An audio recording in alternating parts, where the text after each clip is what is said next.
प्रभु तेरी वाणी जीवन की रोटी, नैनों की ज्योति अंधेरा मिटाती।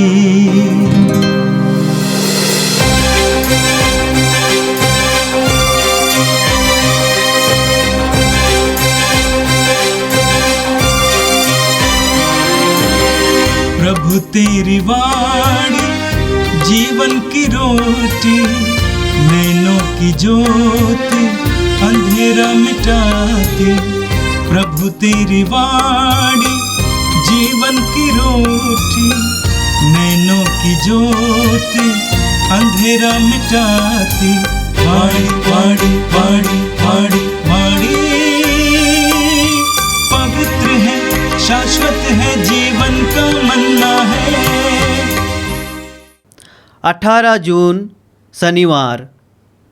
पहला पाठ दूसरा इतिहास ग्रंथ अध्याय 24 वाक्यांश 17 से लेकर 25 तक। यहोयादा की मृत्यु के बाद यूदा के नेताओं ने राजा के पास आकर उससे दंडवत किया। राजा ने उनकी बात मान ली। लोगों ने प्रभु अपने पूर्वजों के ईश्वर का मंदिर त्याग दिया और वे अशेरा देवियों तथा देवमूर्तियों की पूजा करने लगे।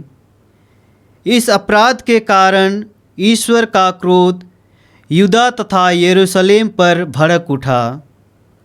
उसने नबियों को भेजा जिससे वे उन्हें प्रभु के पास वापस ले आए, किंतु लोगों ने नबियों का संदेश सुनकर उस पर ध्यान नहीं दिया। ईश्वर के आत्मा ने याजक यहोयादा के पुत्र जकरिया को प्रेरित किया और उसने जनता के सामने खड़ा होकर कहा, ईश्वर यह कहता है, तुम लोग क्यों प्रभु की आज्ञाओं का उल्लंघन करते हो? इसमें तुम्हारा कल्याण नहीं है। तुम लोगों ने प्रभु को त्याग दिया, इसलिए वह भी तुम लोगों को त्याग देगा। इसके बाद सब लोगों ने मिलकर उसका विरोध किया और राजा के आदेश से उसे प्रभु मंदिर के प्रांगण में पत्थरों से मार डाला। राजा योआस ने जकरिया के पिता यहोयादा के सब उपकारों को भुलाकर उसके पुत्र जकरिया को मरवा डाला। जकरिया ने मरते समय यह कहा, प्रभु देख रहा है और इसका बदला चुकाएगा। वर्ष के अंत में अमोरियों की सेना योआस पर आक्रमण करने निकली। उसने यूदा और यरूशलेम में प्रवेश कर जनता के सब नेताओं का वध किया और लूट का सारा माल दमिश्क के राजा के पास भेज दिया। अरामी सैनिकों की संख्या अधिक नहीं थी, फिर भी प्रभु ने एक बहुत बड़ी सेना को उनके हवाले कर दिया, क्योंकि इन्होंने अपने पूर्वजों के प्रभु ईश्वर को त्याग दिया था। योआस को भी उचित दंड भोगना पड़ा। जब अरामियों की सेना योआस को घोर संकट में छोड़कर चली गई, तो उसके दरबारियों ने उसके विरुद्ध षड्यंत्र रचकर उससे अपने पलंग पर मारा, क्योंकि उसने याजक यहोयादा के पुत्र का रक्त बहाया था। वह मर गया और दाऊद नगर में दफनाया गया, किंतु वह राजाओं के मकबरे में नहीं रखा गया। यह प्रभु की वाणी है। संत मत्ती के अनुसार पवित्र सुसमाचार अध्याय 6 वाक्य संख्या 24 से लेकर 34 तक। कोई भी दो स्वामियों की सेवा नहीं कर सकता। वह या तो एक से बैर और दूसरे से प्रेम करेगा, या एक का आदर और दूसरे का तिरस्कार करेगा। तुम ईश्वर और धन दोनों की सेवा नहीं कर सकते। मैं तुम लोगों से कहता हूं, चिंता मत करो, न अपने जीवन निर्वाह की कि हम क्या खाएं, और न अपने शरीर की कि हम क्या पहने। क्या जीवन भोजन से बढ़कर नहीं, और क्या शरीर कपड़े से बढ़कर नहीं? आकाश के पक्षियों को देखो, वे ना तो बोते हैं, ना लुनते हैं, और ना बखारों में जमा करते हैं, फिर भी तुम्हारा स्वर्गिक पिता उन्हें खिलाता है। क्या तुम उनसे बढ़कर नहीं हो? चिंता करने से तुम में से कौन अपनी आयु घड़ी भर भी बढ़ा सकता है? और अपने कपड़ों की चिंता क्यों करते हो? खेत के फूलों को देखो, वे कैसे बढ़ते हैं। वे ना तो श्रम करते हैं और ना काटते हैं, फिर भी मैं तुम्हें विश्वास दिलाता हूं कि सुलेमान अपने पूरे ठाट बाट में उनमें से एक की भी बराबरी नहीं कर सकता था। रे अल्प विश्वासियों, खेत की घास आज भर है और कल चूल्हे में झोंक दी जाएगी। यदि उसे भी ईश्वर इस प्रकार सजाता है, तो वह तुम्हें क्यों नहीं पहनाएगा? इसलिए यह कहते हुए चिंता मत करो, हम क्या खाएं, क्या पिए, क्या पहने। इन सब चीजों की खोज में गैर यहूदी लगे रहते हैं। तुम्हारा स्वर्गिक पिता जानता है कि तुम्हें इन चीजों की जरूरत है। तुम सबसे पहले ईश्वर के राज्य और उसकी धार्मिकता की खोज में लगे रहो, और ये सब चीजें तुम्हें यूं ही मिल जाएगी। कल की चिंता मत करो, कल अपनी चिंता स्वयं कर लेगा। आज की मुसीबत आज के लिए बहुत है। यह प्रभु का पवित्र सुसमाचार है। ख्रिस्त प्रभु की जय। यीशु में मेरे प्रिय भाई और बहनों, ईश्वर में हम सभी स्वतंत्र हैं, और स्वतंत्र होने के नाते हम सभी उसके पुत्र पुत्रियां हैं।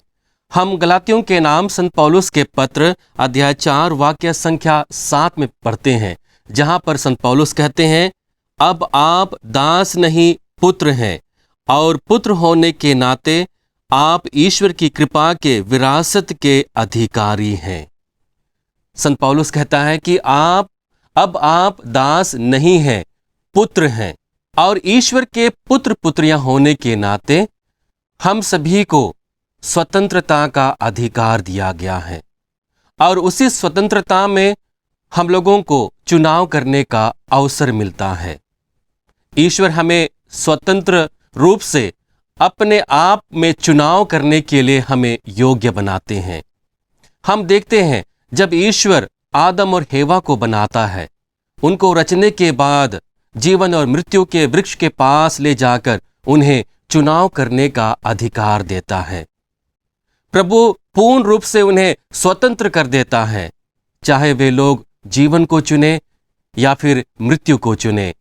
ये स्वतंत्रता उन्हें दिया जाता है, और स्वतंत्र होने के नाते हमारा भरसक कोशिश यह होता है कि हम अपने जीवन में अच्छे चीजों का चुनाव करें, अपने जीवन में खुशहाली का चुनाव करें, अपने जीवन में ईश्वरीय योजना का चुनाव कर पाएं। आज के दोनों पाठ हम लोगों को अच्छे जीवन के लिए अच्छे चुनाव करने की प्रक्रिया के बारे में बताती है। आज का पहला पाठ इतिहास के दूसरे ग्रंथ से लिया गया है, जहां पर यूदा के लोगों के सामने चुनाव करने का अवसर मिलता है। जब यूदा के नेता का निधन हो जाता है, तो उनके पास अवसर होता है कि वे लोग एक सच्चे ईश्वर को, जिनको वे अब तक पूजा करते आ रहे हैं, उसके प्रति विश्वस्त बने रहें, या फिर अपने राजा के देवी देवताओं की पूजा में अपने आप को लगा दें। हम देखते हैं कि यूदा के लोग अपने ईश्वर का परित्याग करते हैं और अशेरी देवी देवताओं की पूजा में अपने जीवन को बिताने लगते हैं। परिणाम क्या होता है कि उनका जीवन ईश्वर के मार्ग से भटक जाता है। वे पाप के भागी बनते हैं, उन पर अत्याचार होता है, वे दुख के कारण बनते हैं, और उनके जीवन में भयंकर यातनाएं प्रकट होती हैं। तभी ईश्वर उनके बीच में जकरिया नबी को भेजता है, जो उन्हें ईश्वर की ओर अभिमुख करने की कोशिश करता है और अपने लोगों के बीच आकर उनसे कहता है, ईश्वर कहता है, तुम लोग क्यों प्रभु की आज्ञाओं का उल्लंघन करते हो? इसमें तुम्हारा कल्याण नहीं है। तुम लोगों ने प्रभु को त्याग दिया, इसलिए वह भी तुम्हें त्याग देगा। वचन कहता है, इसमें तुम्हारा कल्याण नहीं है। लोगों को समझाने की कोशिश करता है कि जिस मार्ग को उन्होंने चुना है वह मार्ग उन्हें कष्ट यातनाएं देंगी। ईश्वर के विरुद्ध उन्होंने पाप किया है और इसलिए वे लोग मृत्यु के भागी होंगे। ईश्वर उनके जीवन से दूर हो जाएंगे और इस प्रकार से उनके गलत चुनाव के परिणाम के बारे में बताते हुए उन्हें ईश्वर की ओर अभिमुख होने का मार्ग बताते हैं। हम जानते हैं कि वे लोग अपने मार्ग से वापस नहीं आते हैं, बल्कि उनके शब्दों को सुनकर उस नबी को वेदी के सामने उन्हें मार डालते हैं और इस प्रकार से प्रभु का क्रोध उनके लिए भड़क उठता है।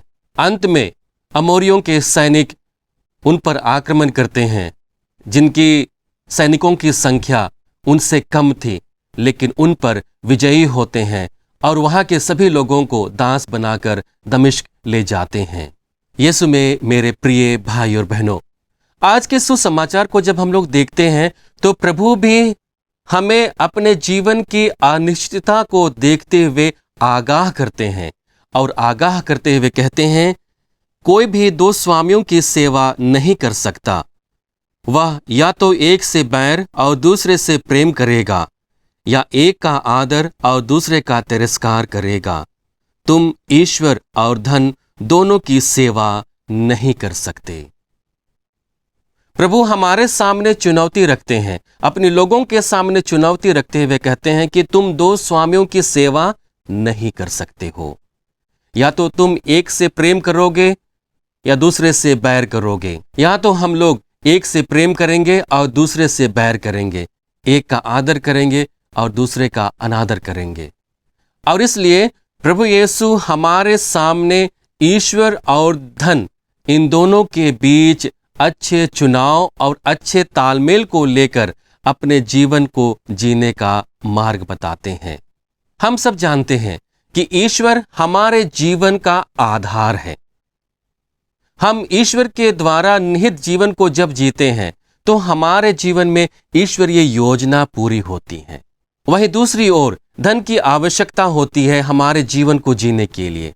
तो जीवन को जीने का एक माध्यम है धन, जिसके द्वारा हम अपने जीवन को यापन करते हैं, जिसके द्वारा हम अपने जीवन को जीते हैं। लेकिन जब हम अपने जीवन में ईश्वर और धन के बीच तालमेल बैठाने में असमर्थ होते हैं, तब हमारा जीवन का संतुलन बिगड़ने लगता है। हम अपने जीवन में धन को ज्यादा महत्व देने लगते हैं और ईश्वर को कम। जीवन की इसी अवस्था को प्रभु यीशु हमारे सामने रखते हैं और हमें चिंता नहीं करने को कहते हैं। संभवतः यदि हम अपने जीवन को झांक कर देखें तो हमारा जीवन हमें चिंता से घिरा हुआ मिलेगा। हमें अपने भोजन की चिंता है, हमें अपने कपड़े की चिंता है, हमें अपने रहने की चिंता है, हमें अपने जगह की चिंता है। और इन्हीं चिंताओं के बीच जब मनुष्य आता है तो वह अपने जीवन में घबराने लगता है और वह मुश्किल में पड़ जाता है।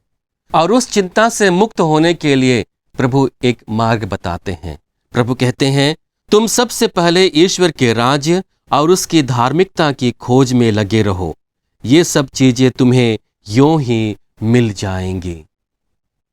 प्रभु हमें इन शब्दों के साथ कहना चाहते हैं कि ईश्वर तुम्हारी आवश्यकताओं को जानता है, तुम्हारी जरूरतों को जानता है। और जब ईश्वर हमारी आवश्यकताओं को जानता है, जरूरतों को जानता है, तो वह हमें उन सभी चीजों को हमें वह देगा। और इसलिए हमारा काम चिंता करने का नहीं, बल्कि ईश्वर के राज्य और धार्मिकता की खोज में लगे रहने का है। जहां पर हम अपने जीवन को, हम अपने विचार को और अधिक उत्तम बना सकते हैं। हमारी धार्मिकता उत्तम होगी, हमारी विचारधाराएं उत्तम होंगी और इस प्रकार से हम एक अच्छा जीवन जी सकेंगे। यीशु में मेरे प्रिय भाई और बहनों, हमारे जीवन को सुखमय और खुशमय बनाने के लिए प्रभु आज के वचन के द्वारा 7 मार्ग हमारे सामने रखते हैं। सबसे पहला मार्ग है स्वयं को ईश्वर के हाथ में समर्पित कर देना। अपने सारे सुख दुख को, अपने सारे चिंताओं को जब हम प्रभु के चरणों में समर्पित कर देते हैं तो ईश्वर हमारा अगुवा होता है। हमारा जीवन ईश्वर के द्वारा निर्देशित जीवन होता है, क्योंकि ईश्वर हमारी जरूरतों को जानता है और इसलिए हमें अपना सर्वस्व ईश्वर के चरणों में समर्पित कर देना चाहिए। दूसरी बात है कि हम सभी को कठिन परिश्रम करनी चाहिए, लेकिन जमाखोरी से बचना चाहिए। इसके लिए प्रभु कहते हैं कि आकाश के पक्षियों को देखो। हमें आकाश के पक्षियों से सीखने की जरूरत है।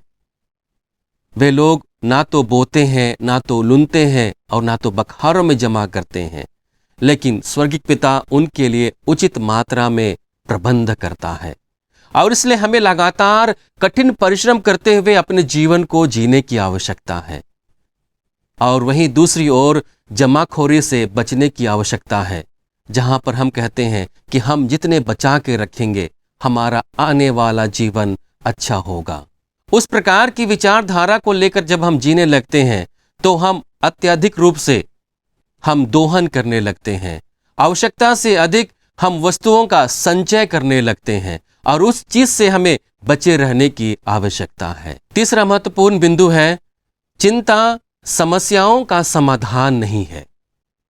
हम लोग जानते हैं, कहा गया है चिंता चिता है, जो हमारे स्वभाव को बदल देती है, हमारे विचारधारा को बदल देती है और इसलिए हमें चिंता करने की जरूरत नहीं है। प्रभु कहते हैं कि क्या तुम चिंता करके अपनी आयु घड़ी भर भी बढ़ा सकते हो? जब हम लोग इतना नहीं कर सकते हैं तो हमें चिंता करने की जरूरत नहीं है। चौथा महत्वपूर्ण बिंदु है हमें खेत के फूलों से सीखने की जरूरत है। खेत के फूलों को हम देखते हैं कि ईश्वर ने उन्हें कितने अच्छे से सजाया है, संवारा है, जो आज फूलते हैं और कल उन्हें चूल्हे में डाल दिया जाता है, उन्हें खेत से उखाड़ दिया जाता है। जब ईश्वर इन सभी फूलों को इतने अच्छे से सजाता है जिनका केवल एक ही दिन का जीवन होता है, तो हमारे जीवन को ईश्वर कितने अच्छे से सजाते संवारते हैं और इसलिए हमें खेत के फूलों से सीखने की जरूरत है, ईश्वर के सानिध्य में रहने की जरूरत है। पांचवा महत्वपूर्ण बिंदु है हमें ईश्वर के राज्य और धार्मिकता की खोज में लगे रहना है। हमारा सबसे बड़ा काम वही है और जब हम यह कार्य करने लगते हैं तो हम अपने जीवन को और अधिक उत्तम बनाने लगते हैं। छठवां महत्वपूर्ण बिंदु है हमें वर्तमान में जीना है। बहुत बार हम लोग अपने भविष्य के प्रति इतने चिंतित रहते हैं कि हम लोग वर्तमान में अपने जीवन को जीना भूल जाते हैं और वर्तमान में जो आनंद हमें मिलता है, वर्तमान की खुशी में जो हमें सहभागिता मिलती है, हम उससे दूर हो जाते हैं और इसलिए प्रभु कहते हैं कल की चिंता मत करो, कल अपनी चिंता स्वयं कर लेगा, आज की मुसीबत आज के लिए बहुत है। प्रभु कहते हैं जो भी जीवन प्रभु के द्वारा आज दिया गया है उसे भरपूर मात्रा में जीने की हमें जरूरत है। सातवां महत्वपूर्ण बिंदु है संतुष्टि और प्रसन्नता हमारे आंतरिक गुण है और ये प्रसन्नता और संतुष्टि भोजन, कपड़े और हमारी मूलभूत आवश्यकताओं से बढ़कर है और उसी प्रसन्नता को अपने जीवन में अनुभव करने के लिए प्रभु आज हमें मार्ग बता रहे हैं। उसी खुशी को परिपूर्ण रूप से अपने जीवन में जीने के लिए हमें प्रभु बता रहे हैं कि चिंता मत करो, मैं तुम्हारे साथ हूं। जब ईश्वर हमारे साथ है तो कौन हमारे विरोधी हो सकता है, कौन हमारे विपरीत में हो सकता है? क्योंकि ईश्वर हमारा मार्गदर्शक है। आइए हम प्रभु से प्रार्थना करें कि प्रभु हमें बल दे कि हम चिंता मुक्त जीवन को जी सकें, हम वर्तमान के जीवन को आनंदपूर्ण बना सकें, आनंदमय बना पाएं और इस तरह से ईश्वर की महिमा गाते हुए, ईश्वर की प्रशंसा करते हुए हम अपने जीवन को, अपने विचारधारा को दिन प्रतिदिन उत्तम और मधुर बनाते जाएं। इसके लिए हम प्रभु से प्रार्थना करें। हे सर्वशक्तिमान पिता परमेश्वर, हम धन्यवाद देते हैं आज के सुंदर दिन के लिए, तुझसे मिले हुए हर एक वरदानों के लिए प्रभु धन्यवाद देते हैं। धन्यवाद प्रभु आज के इस पवित्र वचन के लिए जो हमारे जीवन को स्पर्श कर रहा है। प्रभु हमें बल दे कि हम अपने जीवन में अच्छे चीजों का चुनाव कर सकें, तेरे स्वर्ग राज्य और धार्मिकता के चुनाव में अपने आप को सक्षम बना पाएं। हम चिंता मुक्त जीवन जीते हुए हम अपने आप के जीवन को अधिक से अधिक सुखमय बना सकें, खुशी से पूर्ण जीवन बिताने के लिए अपने आप को सबल बना पाएं। प्रभु जी, तू हमारी जरूरतों को जानता है, हमारी आवश्यकताओं को जानता है और हमारे उन सभी आवश्यकताओं को तू पूर्ण करता है। लेकिन प्रभु, हम मनुष्य होने के नाते अपने भविष्य के प्रति चिंतित रहते हैं, अपने वस्त्र, भोजन, घर को लेकर चिंतित रहते हैं। प्रभु हमें बल दे कि हम तुझ पर आश्रित अपने जीवन को जीने के योग्य बन जाएं और उस जीवन को जीते हुए हम तेरे प्रेम का अनुभव करते हुए हम दूसरों को भी वो प्रेम का अनुभव करने में सक्षम बन पाए। हमें प्रार्थना करते हैं हमारे प्रभु ख्रिस्त के द्वारा, आमीन। प्रभु तेरी वाणी जीवन की रोटी, नैनों की ज्योति अंधेरा मिटाती। वाणी वाणी वाणी वाणी वाणी